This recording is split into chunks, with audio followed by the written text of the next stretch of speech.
Ils ont ri quand elle a dit que la chargeuse n'était pas en panne. Couverte de poussière, seule sur le chantier, elle a entendu l'ingénieur se moquer. « Ça, il faut changer la machine entière. Vous n'y connaissez rien. » Mais en démarrant le moteur, elle a perçu un bruit étrange provenant du bras hydraulique, un détail minime que personne d'autre n'avait remarqué. Et quand elle a posé sa main sur le levier, même le patron du chantier est resté silencieux, sans imaginer ce qui était sur le point d'arriver. Maintenant, c'est à vous, chers amis. Abonnez-vous à la chaîne pour ne pas manquer cette histoire et commentez ci-dessous de quelle ville de France vous nous regardez. Je veux savoir d'où vous me suivez. Le soleil d'Occitanie à 11 heures du matin n'est pas une plaisanterie, les amis. C'est le genre de soleil qui fait fondre l'asphalte, qui crée des mirages sur la route, qui transforme l'intérieur de n'importe quelle voiture en four. Et voilà Laura Nogueira, 26 ans, au volant de sa Toyota Hilux 2010 sur la RN 113, la climatisation luttant bravement contre la chaleur écrasante, tandis qu'elle accélère en direction du chantier de l'autoroute, en cours de doublement entre Montpellier et la frontière avec l'Espagne. Ses mains sur le volant sont des mains qui racontent des histoires, vous savez, calleuses, avec de petites cicatrices de longues années de travail avec le métal et les machines, des ongles courts et pratiques. En conduisant, Laura passe en revue mentalement tout ce qu'elle sait sur la Caterpillar 950H, la géante jaune qui, selon le coup de téléphone urgent reçu hier soir, est à l'arrêt depuis 5 jours, avec une panne critique non diagnostiquée. 5 mécaniciens spécialisés ont déjà essayé. 5 mécaniciens certifiés par Caterpillar n'ont pas réussi à découvrir le problème, mais Laura n'est pas nerveuse. Vous savez pourquoi? Parce que depuis l'âge de 12 ans, elle a appris que les machines parlent. Elles racontent leurs secrets à qui sait écouter. Et celui qui lui a appris ça, c'est son grand-père, Raymond Nogueira, son grand-père maternel. Un homme qui a passé 40 ans à conduire des engins lourds sur la construction de l'autoroute A75. Cette œuvre gigantesque qui a traversé le Massif central il y a des décennies. Laissez-moi vous raconter comment c'était. Quand Laura avait 12 ans, son grand-père Raymond emmenait sa petite fille au hangar, où il rangeait ses outils après le travail. Là, avec la patience de celui qui aime enseigner, il lui montrait chaque vis, chaque système hydraulique, chaque secret de ces géantes de métal. « Laura, ma petite fille, » disait-il avec cette voix grave et douce, « le bruit d'une machine, c'est comme le battement d'un cœur. Apprenez à écouter et elle vous racontera tout. » Et Laura a appris. Mon Dieu, comme elle a appris. Mais la vie, vous savez, n'est pas toujours tendre avec nous. Quand Laura avait 18 ans et était sur le point de réaliser son rêve d'étudier l'ingénierie mécanique à Lyon, son grand-père Raymond a eu un AVC. À 73 ans, cet homme fort comme un taureau fut terrassé par un accident vasculaire qui laissa son côté gauche partiellement paralysé et sa parole altérée. Soudain, l'homme qui subvenait aux besoins de la famille ne pouvait plus travailler. Laura n'a pas réfléchi à 2 fois. Elle a rangé ses livres d'ingénierie, a pris les outils de son grand-père et a transformé le hangar abandonné de la ferme familiale en atelier. À 18 ans, les amis. 18 ans. Et au cours des 8 années qui ont suivi, cette jeune fille a bâti une solide réputation dans toute l'Occitanie. Tracteur, pelle mécanique, chargeuse sur pneus. Si c'était un engin lourd et qu'il était en panne, Laura le réparait. Le chantier apparaît à l'horizon comme une cicatrice rouge, déchirant le verre de la garrigue occitane. Des kilomètres et des kilomètres de terre retournée, des machines en action, des hommes en casque orange, se déplaçant comme des fourmis organisées. Laura gare son pick-up près de la zone administrative, un ensemble de conteneurs aménagés en bureau, et n'a guère le temps de descendre avant d'être interceptée. « C'est vous la mécanicienne qu'ils ont envoyée ?» La voix vient d'un homme grand, peut-être 1,85 m, portant des lunettes de soleil miroir et une chemise habillée bleu clair, si empesée et impeccable qu'elle paraît complètement ridicule au milieu de la chaleur et de la poussière d'Occitanie. Marc Tavernier, 41 ans, ingénieur en chef du projet, fils d'une famille traditionnelle de bâtisseurs d'Île-de-France, de ces familles où tout le monde a un diplôme accroché au mur et un nom de famille important. Laura confirme d'un signe de tête, commençant à prendre sa boîte à outils de la benne du pick-up. Oui, monsieur, c'est moi, Laura Noguera. J'ai reçu l'appel hier concernant la Caterpillar 950H avec des problèmes de système. Marc laisse échapper un rire.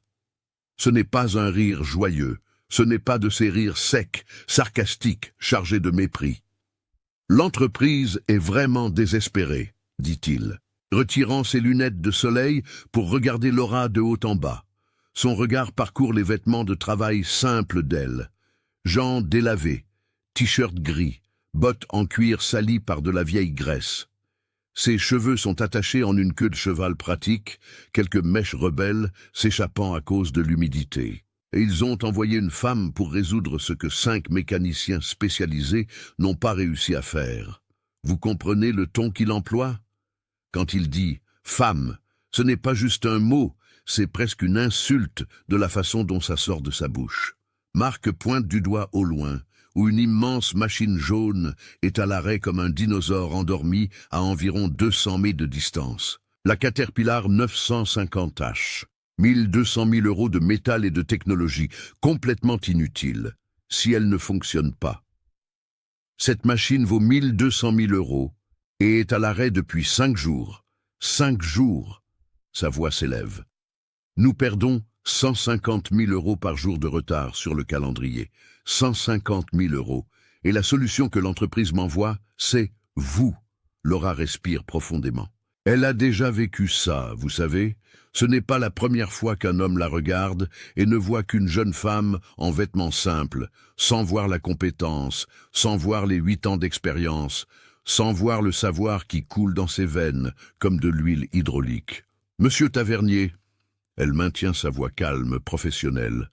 Si vous me permettez d'examiner la machine, je peux identifier. Permettre? Marc la coupe d'un geste brusque de la main. Permettre? Maintenant, il crie presque, et sa voix forte attire l'attention des ouvriers qui travaillent à proximité. Ils s'arrêtent, regardent, commencent à s'approcher lentement, curieux. Vous n'allez même pas vous approcher de cette chargeuse. J'ai 3 diplômes d'ingénieur. 3! 2 d'entre eux d'universités américaines. Vous avez bien entendu, des universités américaines. Et je ne vais pas laisser une. Une. Il cherche le mot juste. Et le silence est cruel, tandis que ses yeux parcourent à nouveau Laura, la jugeant de la tête aux pieds. Une inexpérimentée mettre les mains sur la machine la plus importante de ce chantier. À ce moment-là, mes chers amis, quelque chose change dans l'air.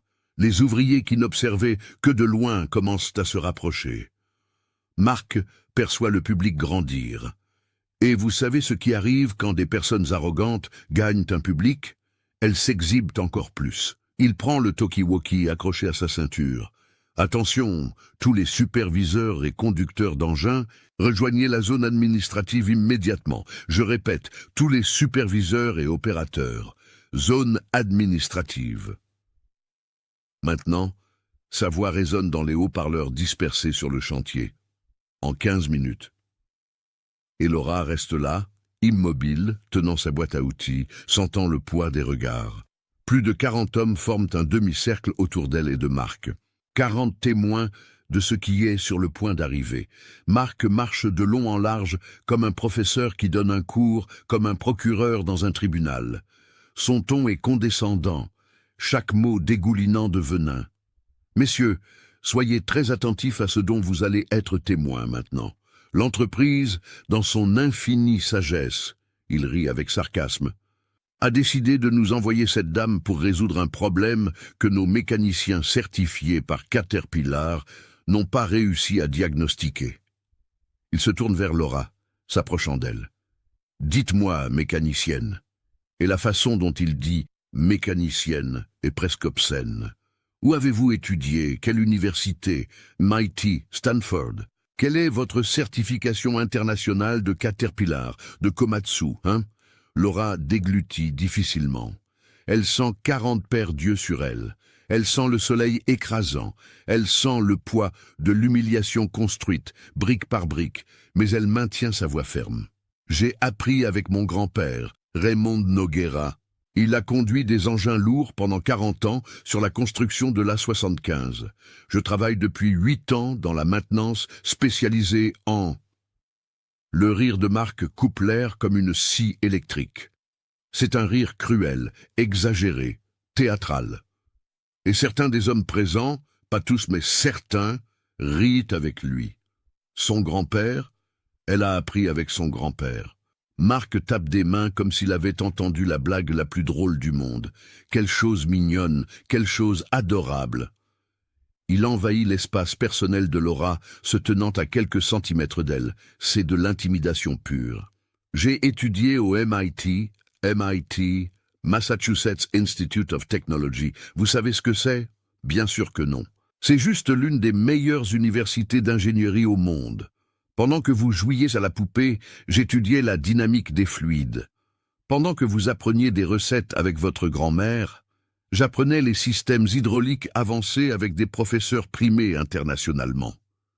Laura sent le sang lui monter à la tête, mais elle se force à rester calme. Elle respire profondément une fois, 2 fois. Elle se souvient de son grand-père disant « Quand quelqu'un vous humiliera, ma petite fille, ne laissez pas la colère vous dominer.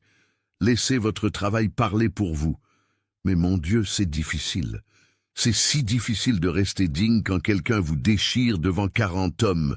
Monsieur Tavernier, elle essaie de nouveau, et vous pouvez entendre le tremblement dans sa voix qu'elle lutte pour contrôler. Si vous me laissiez simplement voir la machine, examiner le système hydraulique, voir la machine. Marc rit, se tournant vers l'auditoire d'ouvriers comme s'il était à un spectacle. Vous savez quoi? Je vais faire mieux que ça. Je vais donner une chance à notre mécanicienne ici. Il sort son téléphone de sa poche et commence à filmer, pointant la caméra directement vers Laura.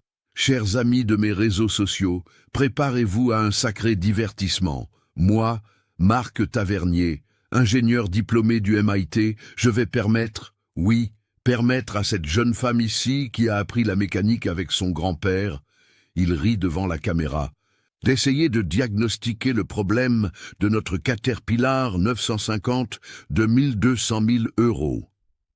Il continue de filmer, alternant le téléphone entre son propre visage et Laura. Je vais faire un accord public ici. Tout le monde voit. Si elle parvient à identifier le problème que 5 mécaniciens certifiés n'ont pas réussi à trouver, j'admettrai publiquement que j'avais tort. Mais quand elle échouera, et elle échouera, soyez-en sûrs, je veux que vous voyiez tous ce qui arrive quand des personnes incompétentes tentent de faire le travail de professionnels qualifiés. Marc arrête l'enregistrement un instant et s'approche de Laura, si près qu'elle seule peut entendre ce qu'il dit ensuite. Et les amis, ce qu'il dit est de la pure méchanceté. Et quand vous échouerez, petite, je m'assurerai personnellement que vous ne trouviez plus jamais de travail sur aucun chantier dans cette région. J'appellerai chaque entreprise de construction, chaque entreprise de BTP, chaque fournisseur, et je raconterai comment vous êtes venu ici et avez fait perdre notre temps. Je détruirai votre petite réputation. Vous avez compris? Laura ferme les yeux pendant une seconde seulement. Et dans cette seconde, elle n'est plus sur le chantier.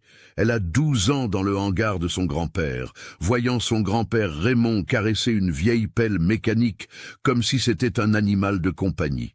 « Les gens vous sous-estimeront, Laura, » disait-il. « Ils vous regarderont et ne verront qu'une petite fille. Mais vous savez ce que je vois. Je vois quelqu'un qui comprend que les machines ont une âme. Et ça, on ne l'apprend dans aucune université. » Quand Laura ouvre les yeux, Marc est déjà revenu en mode théâtral, filmant à nouveau. D'ailleurs, puisque vous êtes venu jusqu'ici et que vous n'avez clairement pas les qualifications pour travailler avec des machines, je peux vous offrir un vrai emploi. Il regarde la caméra du téléphone en clignant de l'œil. On a besoin de quelqu'un pour nettoyer les toilettes de chantier. On paie 1200 € par mois. Et vous n'auriez pas besoin de faire semblant de comprendre la mécanique. Qu'en dites-vous? Je pense que c'est plus adapté à votre niveau de compétence. Alors, le rire qui parcourt le groupe d'ouvriers est irrégulier. Certains rient fort, profitant du spectacle de cruauté.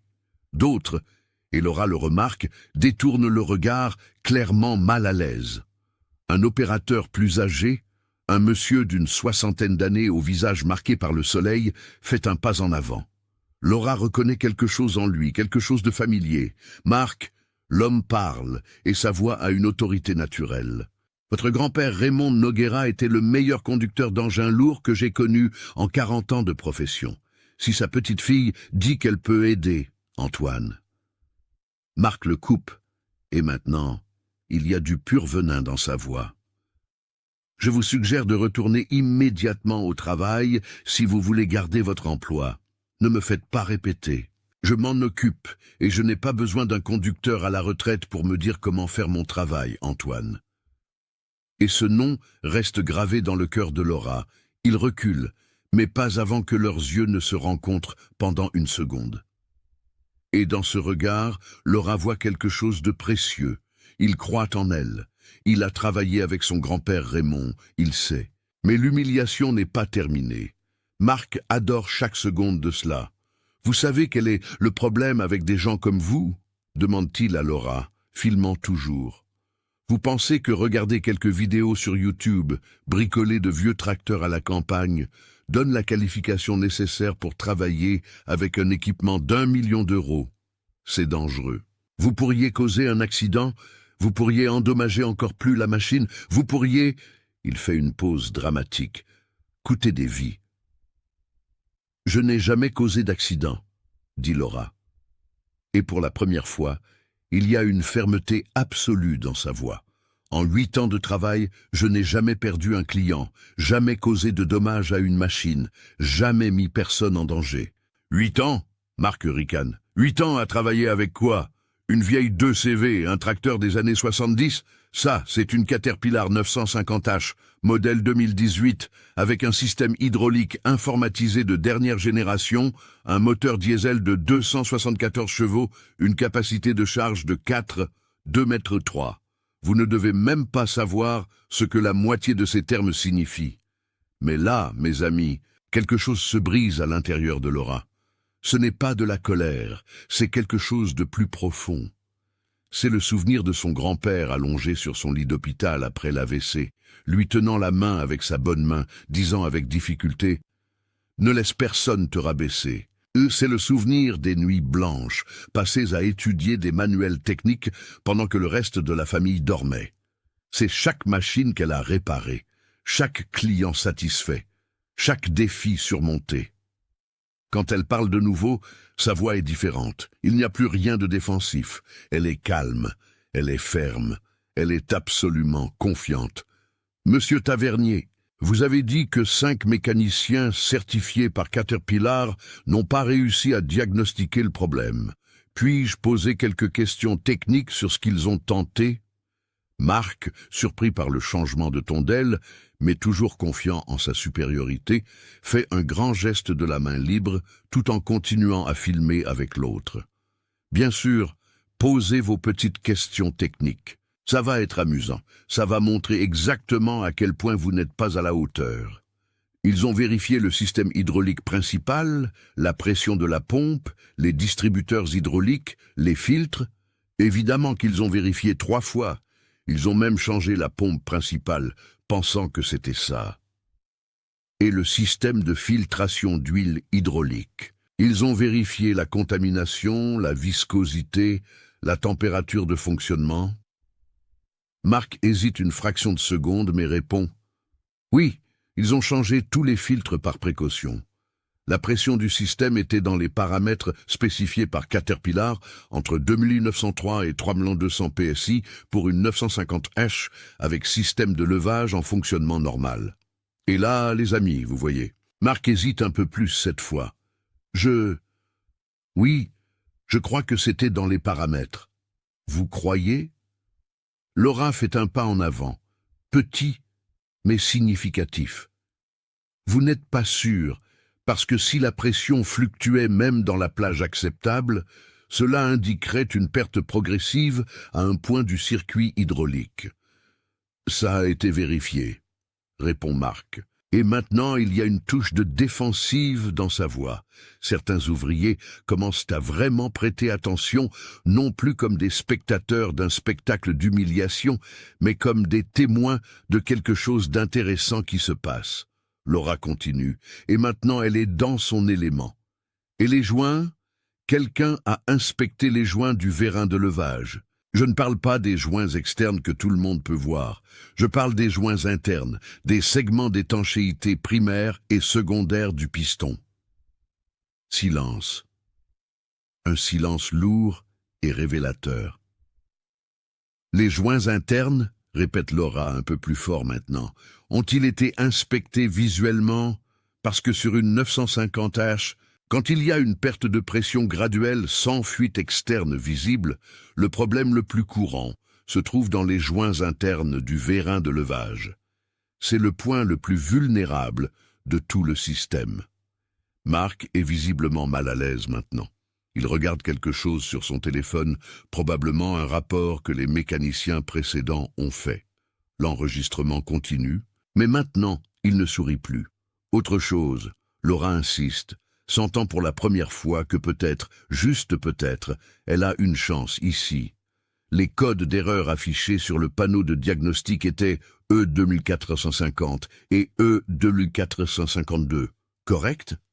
Marc vérifie sur la tablette qu'un assistant lui apporte. Son visage pâlit visiblement. Comment? Comment savez-vous cela? Ces codes ne sont pas de notoriété publique. Si, monsieur Tavernier, ils sont dans le manuel technique de Caterpillar, section de diagnostic avancé, page 247 de l'édition 2018. Et ces deux codes spécifiques, lorsqu'ils apparaissent simultanément, indiquent une de trois possibilités. Laura lève 3 doigts. Première, une panne catastrophique de la pompe hydraulique principale, ce que vos mécaniciens ont déjà écarté en la changeant. Deuxième, un blocage complet ou partiel dans la ligne haute pression, ce qui serait obligatoirement accompagné du code E2448, qui, je parie, n'est pas apparu. Troisième, elle fait une pause dramatique, oui, mais pas pour s'exhiber, pour laisser l'information s'ancrer. Troisième possibilité, des micro-perforations intentionnelles dans les joints d'étanchéité des vérins hydrauliques. Des perforations si petites qu'elles sont invisibles à l'œil nu, mais qui causent une perte de pression progressive et constante. Invisibles, même avec une inspection visuelle de base, mais détectables avec un équipement approprié ou... Elle touche sa propre oreille, avec suffisamment d'expérience pour entendre le changement dans le son de la pompe quand elle essaie de compenser la perte de pression. Le chantier devient absolument silencieux. Même le vent, qui soufflait constamment soulevant la poussière, semble s'être arrêté. 40 hommes regardent Laura Nogueira avec une expression complètement différente. Maintenant, ce n'est plus de la condescendance. Ce n'est plus de l'amusement face à l'humiliation d'autrui. C'est du respect, de la surprise, de l'admiration. Marc est pâle, visiblement pâle. Des micro-perforations intentionnelles? Vous suggérez un sabotage sur mon chantier? Je ne suggère rien, monsieur Tavernier, répond Laura. Et maintenant, sa voix est purement professionnelle. Je diagnostique sur la base de symptômes techniques spécifiques.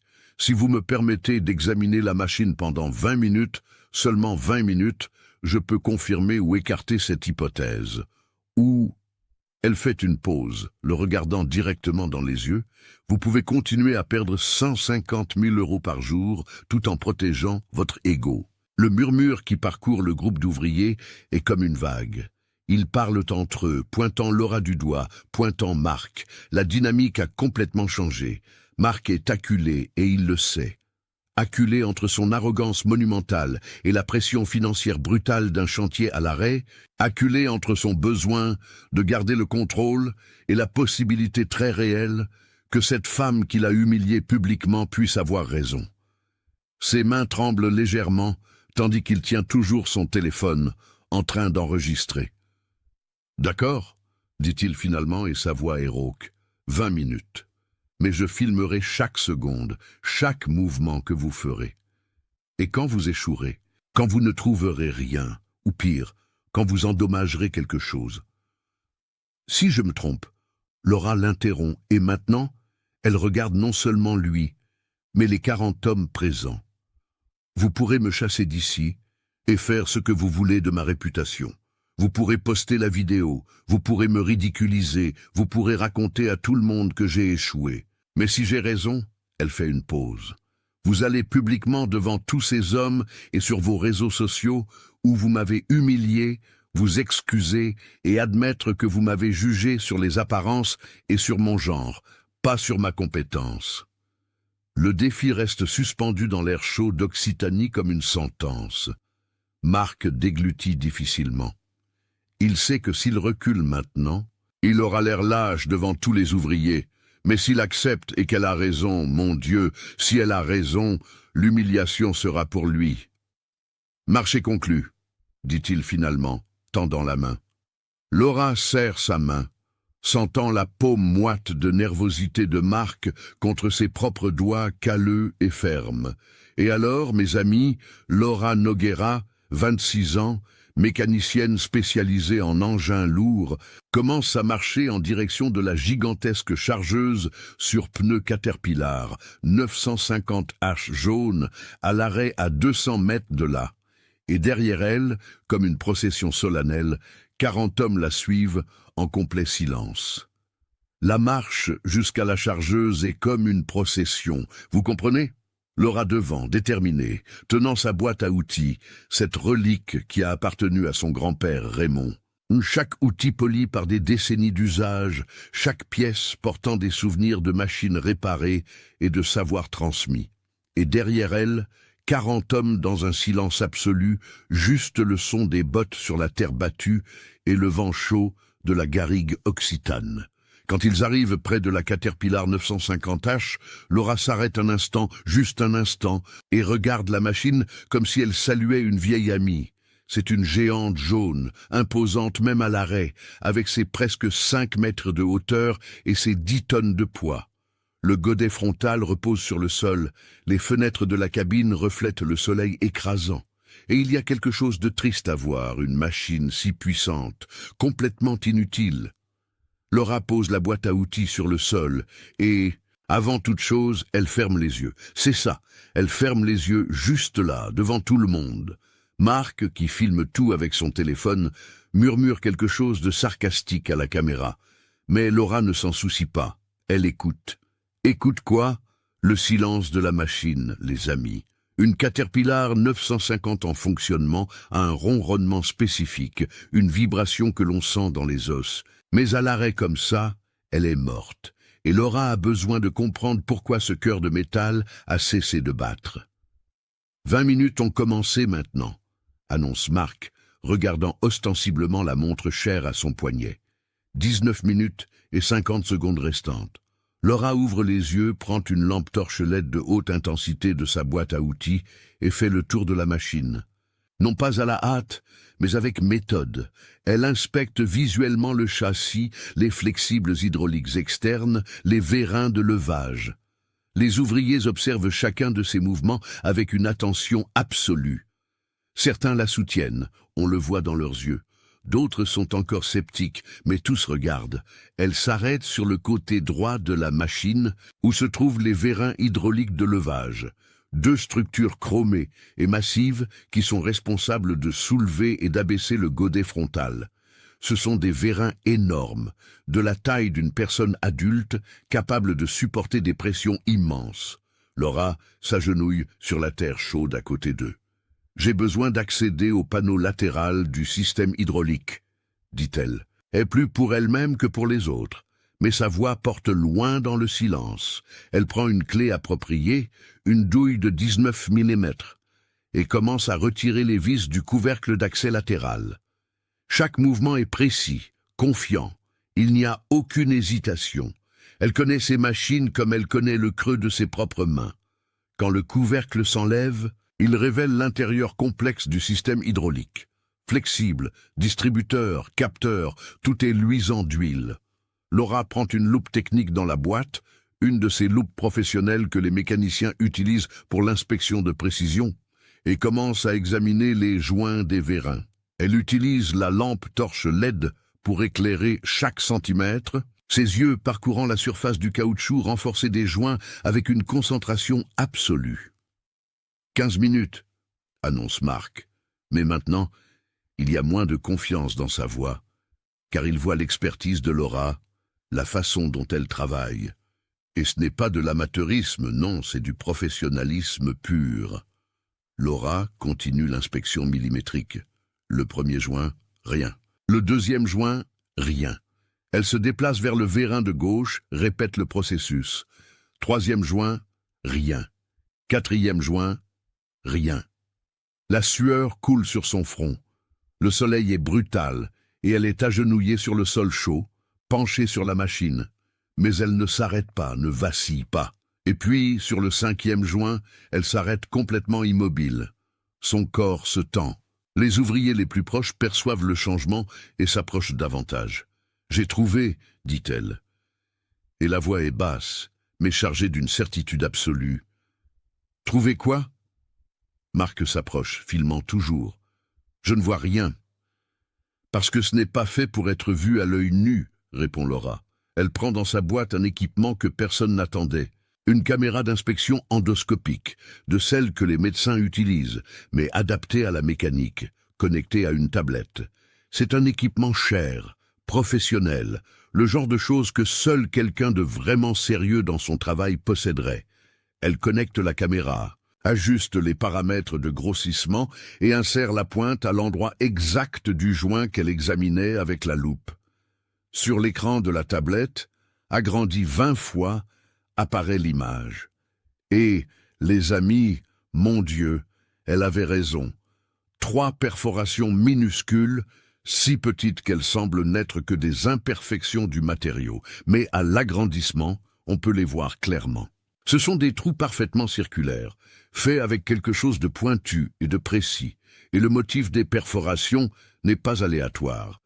Elles sont stratégiquement positionnées, là où elles causeraient le maximum de perte de pression avec le minimum de preuves. Laura tourne la tablette pour que tous puissent voir. D'abord les ouvriers les plus proches, puis délibérément vers Marc et la caméra de son téléphone. Ici, elle pointe l'écran, ici et ici. 3 micro-perforations, pas plus grandes que 0,5 mm de diamètre chacune, faites avec une aiguille industrielle de précision, probablement une aiguille de calibre 25 ou 26. L'emplacement est absolument intentionnel. Elle augmente encore le grossissement et les détails deviennent sans équivoque. Voyez le bord des trous, complètement lisse, sans déchirure ni irrégularité qui indiquerait une usure naturelle. Ces trous ont été faits délibérément et par quelqu'un qui connaît très bien le système hydraulique de Caterpillar. Laura se lève en s'essuyant les mains sur un chiffon. Elle regarde Marc directement. Ces perforations sont positionnées suffisamment loin des bords externes du joint pour ne pas être remarquées lors d'une inspection visuelle normale. Mais elles sont parfaitement situées pour causer une fuite interne lorsque le système est sous pression. C'est-à-dire que lorsque la chargeuse soulève du poids, l'huile hydraulique fuit en interne, la pression chute progressivement et les codes d'erreur E2450 et E2452 apparaissent parce que le système détecte la perte de pression, mais ne parvient pas à localiser la source. Le silence qui tombe sur le chantier est absolu. Ce n'est pas seulement un silence d'admiration, c'est un silence de choc, parce que tous là-bas viennent de comprendre 3 choses simultanément. Premièrement, que Laura avait entièrement raison. Deuxièmement, qu'il y a eu sabotage sur le chantier. Troisièmement, que cette jeune femme aux vêtements simples qu'ils ont vue se faire humilier il y a 20 minutes est une professionnelle exceptionnelle. Antoine, l'opérateur le plus âgé, est le premier à parler. « J'ai travaillé avec votre grand-père Raymond pendant 15 ans, dit-il. Et il y a de l'émotion dans sa voix. Et je vous jure que je vois le vieux Raymond travailler maintenant, la même expertise, le même œil, la même... » Il cherche le mot la même âme pour comprendre les machines. Marc est blanc, complètement blanc. La main qui tient le téléphone tremble visiblement. C'est impossible, balbutie-t-il. Sabotage sur mon chantier? Qui ferait ça? Pourquoi? Laura range la caméra endoscopique avec soin dans sa boîte. Ça, monsieur Tavernier, est une question pour la police et pour le service de sécurité de votre chantier, pas pour moi. Mon travail est de diagnostiquer et de réparer. Et maintenant que j'ai identifié le problème, j'aurai besoin de 3 heures, pas 20 minutes. Elle fait une pause en regardant la machine. Parce que je ne peux pas simplement changer ces 3 joints endommagés, je dois remplacer tous les joints primaires et secondaires des 2 vérins de levage pour m'assurer qu'il n'y ait pas d'autre sabotage que je n'ai pas encore détecté. Je dois faire une analyse complète de l'huile hydraulique, à la recherche de contaminants ou de particules métalliques qui indiqueraient d'autres dommages. Je dois recalibrer les capteurs de pression et je dois faire une batterie complète de tests de charge avant de remettre la machine en service. Elle se tourne vers Marc et maintenant, il y a quelque chose de différent dans ses yeux. Ce n'est pas de la colère, ce n'est pas de la vengeance, c'est de la pure dignité. Avec votre permission, bien sûr, monsieur Tavernier. Mais avant que Marc ne puisse répondre, avant qu'il ne puisse dire quoi que ce soit, on entend le bruit d'un véhicule qui approche à grande vitesse. Un pick-up noir, rutilant, évidemment cher, entre sur le chantier soulevant un énorme nuage de poussière rouge. Le véhicule freine brusquement près du groupe et 2 hommes en costume descendent. En costume, les amis, et costume complet sous la chaleur d'Occitanie. L'homme le plus âgé, d'environ 62 ans, aux cheveux complètement gris et à l'allure de quelqu'un habitué à commander, se dirige directement vers le groupe. Son visage est rouge, non pas à cause du soleil, mais de pure colère. Gauthier Andrieux, directeur régional de l'entreprise de construction Andrieux et Fils. Le nom de famille n'est pas là par hasard. C'est l'entreprise de sa famille. Marc, hurle-t-il et sa voix résonne sur tout le chantier. Il ignore complètement tous les 40 ouvriers. Il ignore Laura. Il va directement vers l'ingénieur en chef. 5 jours avec la machine la plus importante du chantier à l'arrêt et vous n'avez rien résolu. J'ai dû venir personnellement ici. J'ai dû appeler moi-même la meilleure ingénieure mécanique de la région Occitanie pour nettoyer votre incompétence monumentale. Il est si furieux qu'il crache un peu en criant. Marc recule, littéralement recule physiquement.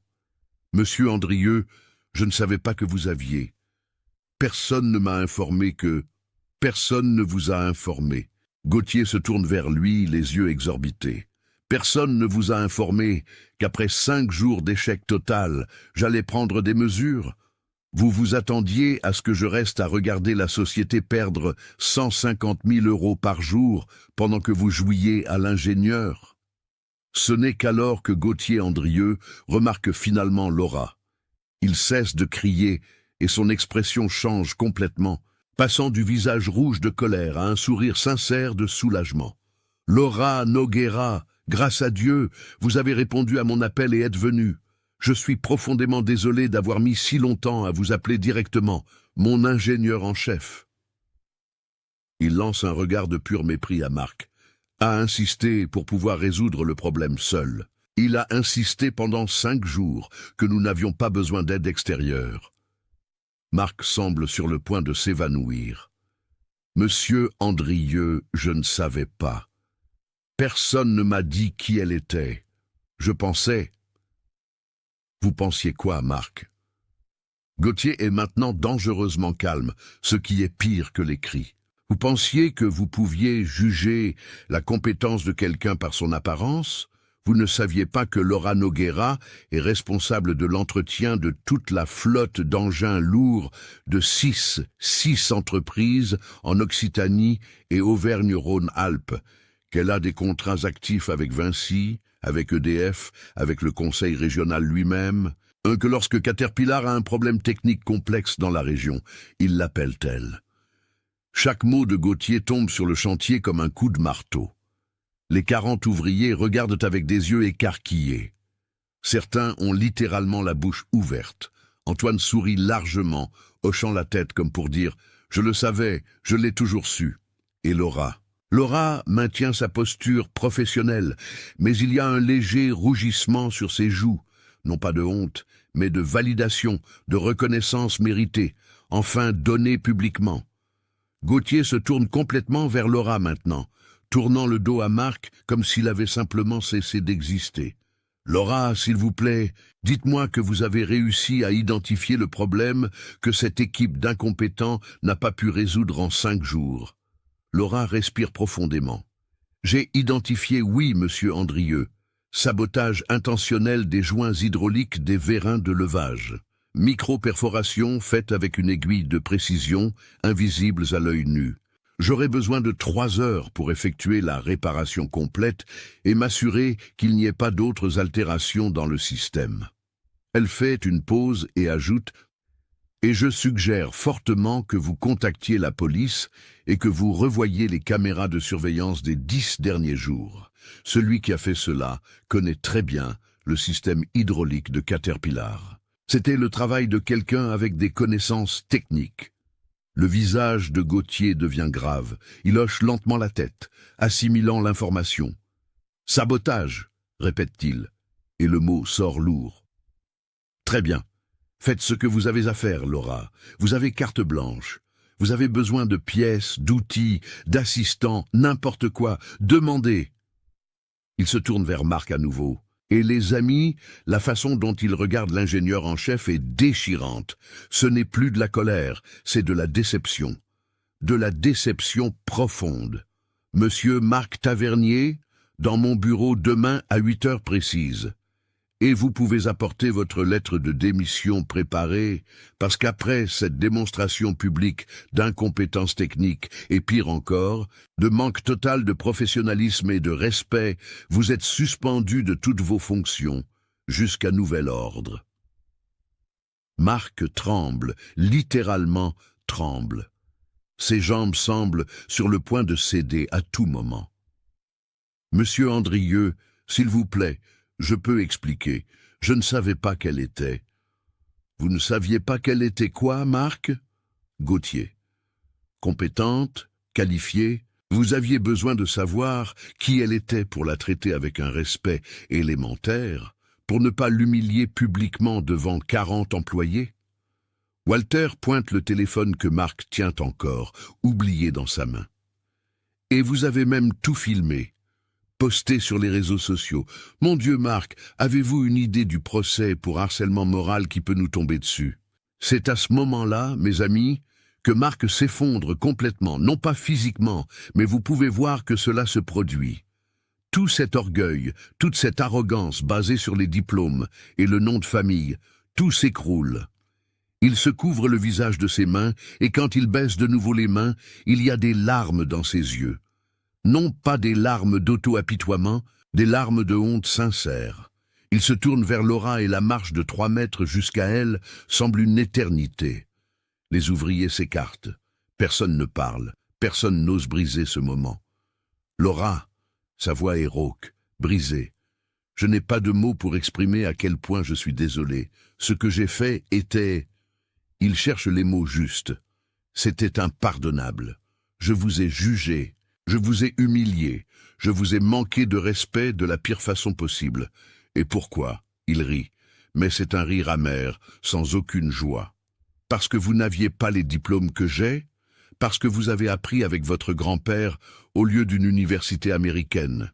Parce que vous êtes une femme travaillant dans une profession que des hommes comme moi pensent être la nôtre seulement. » Laura l'observe en silence, le laissant parler. Et Marc continue, les mots sortant comme une confession. « J'ai passé toute ma vie à être Marc Tavernier, fils d'un important constructeur. J'ai étudié dans les meilleures écoles. J'ai 3 diplômes accrochés au mur de mon bureau. Et vous savez ce que j'ai découvert aujourd'hui? Que je ne sais rien. Rien de vrai. Je connais la théorie, je connais les équations, je sais faire de beaux calculs structurels sur papier. Mais vous comprenez ces machines d'une manière que je ne comprendrai jamais, parce que vous avez appris avec amour, avec dévouement, avec les mains dans la graisse et je vous ai traité comme une moins que rien pour cela. Un des ouvriers, non, pas Antoine, un autre plus jeune murmure « Merde !» tout bas.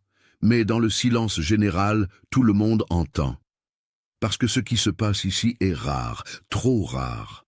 Un homme de pouvoir reconnaissant publiquement qu'il avait tort, qu'il a été cruel, qu'il doit changer. Cela n'arrive pas tous les jours. Marc s'essuie les yeux avec le dos de sa main. Vous m'avez donné une leçon qu'aucune université n'aurait pu me donner. Vous m'avez montré que les titres sans humilité ne sont que du papier sur le mur. Vous m'avez montré que le savoir vient de nombreuses sources. Et vous m'avez montré, il déglutit difficilement, que j'ai beaucoup à apprendre sur la façon d'être un être humain décent. Laura parle finalement, et sa voix est ferme, mais pas cruelle. Monsieur Tavernier, vous n'êtes pas un homme mauvais. Aujourd'hui, vous avez été un homme arrogant. Et il y a une énorme différence entre ces deux choses. La méchanceté est intrinsèque, l'arrogance peut être guérie. La question est, voulez-vous vraiment apprendre ou est-ce juste une performance parce que votre patron est présent? La question coupe comme un scalpel. Marc se recroqueville visiblement, mais ne détourne pas le regard. « Je veux apprendre », dit-il. Et il y a une sincérité pure dans sa voix. J'ai besoin d'apprendre, parce que si je continue d'être la personne que j'ai été aujourd'hui, je ne mérite pas d'être dans cette profession.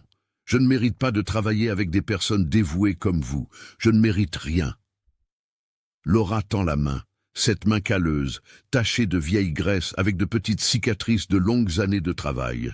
Marc regarde la main pendant une seconde, puis la serre. La poignée est ferme, et dans ce contact, quelque chose passe entre eux. Ce n'est pas de l'amitié, pas encore, mais c'est le début de quelque chose, du respect peut-être, ou la possibilité de. À propos de cette vidéo que vous avez filmée en m'humiliant, dit Laura, lâchant sa main. Vous avez promis des excuses publiques. Si j'avais raison, il est temps de tenir votre promesse. Marc acquiesce immédiatement. Il prend son téléphone, les mains encore un peu tremblantes, et juste là, devant tout le monde, il enregistre une vidéo de 5 minutes. Ce n'est pas des excuses tièdes, non. C'est dévastateur dans son honnêteté. Il admet chaque erreur, chaque mot cruel, chaque seconde d'humiliation qu'il a infligée. Il loue la compétence extraordinaire de Laura, reconnaît ses propres préjugés et termine en disant quelque chose que personne n'attendait. Si vous êtes jeune, si vous êtes une femme, si vous n'avez pas de diplôme, mais que vous avez un vrai savoir, ne laissez pas des gens comme moi vous faire sentir petite.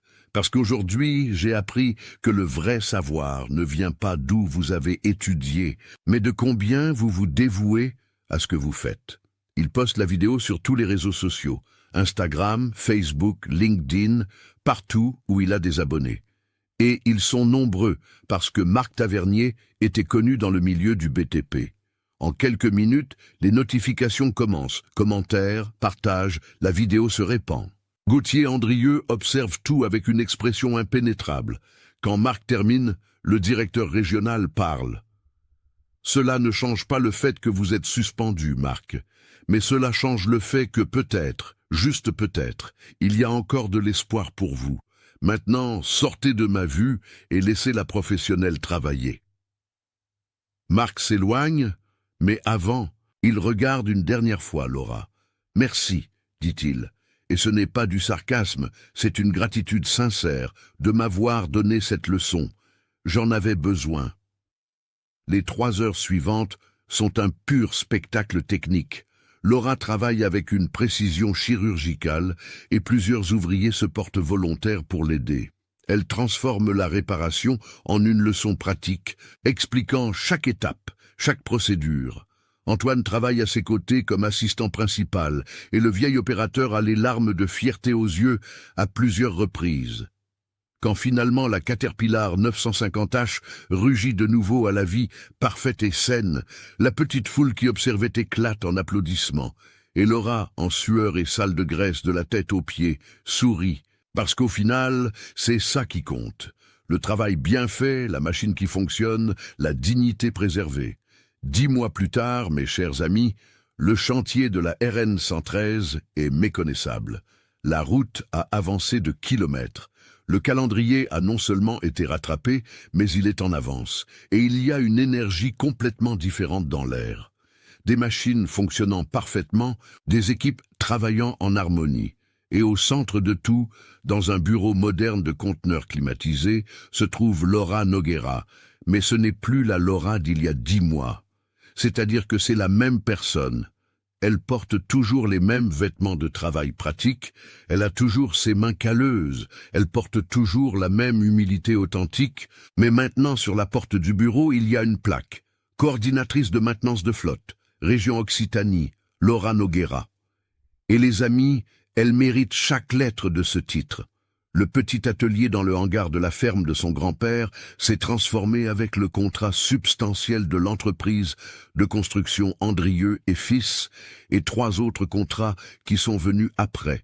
Parce que cette vidéo de Marc est devenue virale d'une manière que personne n'attendait, générant des discussions nationales sur le respect et la compétence. Laura a embauché 6 mécaniciens spécialisés, acheté de l'équipement de diagnostic de dernière génération et est en train d'ouvrir une 2e succursale à Lyon. Son grand-père Raymond, malgré les séquelles de l'AVC, visite l'atelier 3 fois par semaine. La famille a adapté un pick-up avec des commandes spéciales pour qu'il puisse conduire d'une seule main, parce que le vieux têtu refusait de rester à la maison. Il s'assied dans un fauteuil confortable que Laura a spécialement placé pour lui et guide les jeunes mécaniciens. « Ce bruit n'est pas normal, dit-il lentement, pointant le moteur d'une pelle mécanique. Et invariablement, il a raison.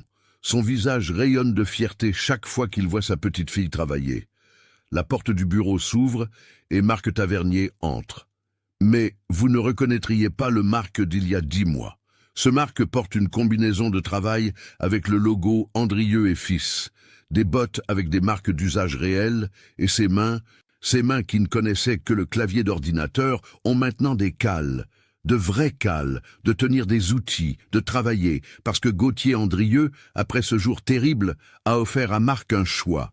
Être renvoyé avec une tâche permanente sur sa carrière ou recommencer, non pas comme ingénieur en chef, mais comme assistant technique, apprenant sur le tas depuis zéro tout ce que ses 3 diplômes ne lui avaient pas appris. Marc, à la surprise de beaucoup, a choisi la 2e option. « Laura », dit-il, et il y a un respect sincère dans sa voix, ce genre de respect qui ne se simule pas, qui vient d'une véritable reconnaissance. J'ai terminé l'inspection complète des 5 pelles mécaniques du secteur nord. J'ai trouvé un problème potentiel dans le système de rotation du numéro 7. Les roulements commencent à montrer une usure irrégulière. Puis-je avoir votre avis sur les données avant de faire le rapport, Laura ? Laura lève les yeux des rapports qu'elle révisait et sourit. Ce n'est pas un sourire de supériorité, c'est un sourire de professeur qui voit un élève progresser. Bien sûr, Marc, montrez-moi ce que vous avez trouvé. Ils travaillent ensemble pendant 40 minutes, révisant les données de vibration, les modèles d'usure, les températures de fonctionnement. Marc pose des questions intelligentes, véritablement intéressées à apprendre. Laura enseigne, patiente mais exigeante, ne facilitant jamais les choses, mais toujours respectueuse. La dynamique entre eux a complètement changé. Ils ne sont pas amis exactement. Certaines blessures mettent trop de temps à cicatriser complètement. Mais il y a un respect mutuel, et plus important encore, un véritable apprentissage se produit. L'après-midi, pendant la pause, ils sont assis à l'ombre d'une des gigantesques chargeuses sur pneus. Ironiquement, la même Caterpillar 950H, qui était à l'arrêt il y a 10 mois. La machine fonctionne parfaitement maintenant, sans un seul jour d'arrêt depuis que Laura l'a réparée. « Vous savez, » dit Marc, regardant la machine comme si c'était un monument. « Je me réveille tous les jours et je ressens encore de la honte pour la façon dont je vous ai traité ce premier jour. Mais cette honte, elle m'a transformé, elle m'a fait remettre en question tout ce que je pensais savoir sur moi-même. » Il boit une gorgée d'eau glacée. « Mon père a bâti un empire du BTP. Il m'a élevé en croyant que les diplômes étaient tout, que l'éducation formelle était le seul chemin. que les gens sans certificat d'université américaine étaient inférieurs. Il secoue la tête. Il vous a fallu 3 heures de travail impeccable et une dose brutale d'humilité pour que je réalise que mon père avait tort et que j'ai passé 41 ans à être un idiot arrogant. Laura observe l'horizon où la RN 113 s'étend vers l'Espagne. Un ruban d'asphalte neuf, connectant des communautés, apportant du développement. « Marc !» dit-elle, et elle utilise son prénom maintenant. Non plus Monsieur Tavernier. Ce qui importe n'est pas qui vous étiez il y a 10 mois. Ce qui importe, c'est qui vous êtes en train de devenir maintenant. Vous apprenez vraiment. Vous traitez les gens avec respect. Vous grandissez en tant que professionnel et en tant que personne. C'est ça qui compte. Elle fait une pause pensive. Et vous savez quoi? J'ai besoin de quelqu'un qui comprenne la théorie et la pratique. Vos connaissances en ingénierie, combinées à ce que vous apprenez ici sur le terrain, peuvent faire de vous un ingénieur exceptionnel, un vrai. Un qui comprend que les machines sont conduites et entretenues par des personnes, pas par des diplômes accrochés au mur. Marc la regarde avec une gratitude sincère. Merci, Laura, de me donner une deuxième chance, alors que je ne la méritais absolument pas, de m'avoir appris que l'humilité n'est pas une faiblesse, de m'avoir montré que le vrai savoir vient du dévouement, pas du nom de l'université sur le diplôme. Tout le monde mérite une deuxième chance, répond Laura. Mon grand-père me l'a appris. Il disait toujours que les machines peuvent être réparées si vous avez les bons outils et la patience nécessaire. Et les gens aussi. Il faut juste avoir les bons outils. Humilité, honnêteté et une réelle volonté d'apprendre. Cette nuit-là, à la ferme, Laura dîne avec son grand-père Raymond. La table est simple, un bon plat mijoté, du pain frais, du fromage. Mais la nourriture n'a jamais été ce qui comptait lors de ces repas. C'est la compagnie, c'est la connexion. Le vieil opérateur, luttant contre les séquelles de l'AVC, parvient à exprimer son immense fierté. Vous avez fait ce qu'il fallait. Chaque mot est un effort, mais il persiste. Ce n'était pas de la vengeance, c'était enseigner. C'est ça, la grandeur. Laura tient la main ridée et encore forte de son grand-père, sentant la connexion entre générations. Tout le savoir qui est passé de son grand-père Raymond à elle, qu'elle transmet maintenant à d'autres.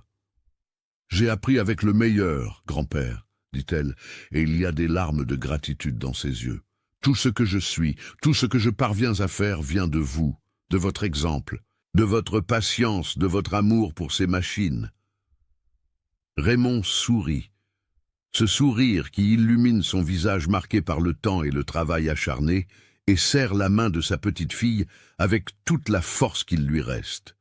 Et Laura comprend que ce moment, plus que tout contrat millionnaire ou titre professionnel, est la vraie récompense. Avoir honoré l'héritage de son grand-père, avoir prouvé que le savoir prend de nombreuses formes, et avoir fait tout cela sans perdre sa dignité ou sa compassion.